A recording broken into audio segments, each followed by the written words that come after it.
Praise the Lord. இன்றைய நாளுக்கான வேத வசனம், கர்த்தருடைய ஆலயத்திலே நாட்டப்பட்டவர்கள் எங்கள் தேவனுடைய பிரகாரங்களில் செழித்திருப்பார்கள். சங்கீதம் 92:13.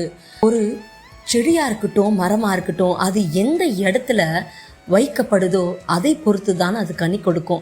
வனாந்திரமான இடத்துல விதைக்கப்பட்டா அது தன்னுடைய வளர்ச்சியை நோக்கி பயணிக்காது, அழிவை நோக்கி தான் பயணிக்கும். இன்னைக்கு நாம எந்த இடத்துல நாட்டப்பட்டிருக்கிறோம், எந்த இடத்துல வளர்ந்து கொண்டிருக்கிறோம் அப்படின்னு சொல்லி கொஞ்சம் யோசிச்சு பார்க்கலாமா?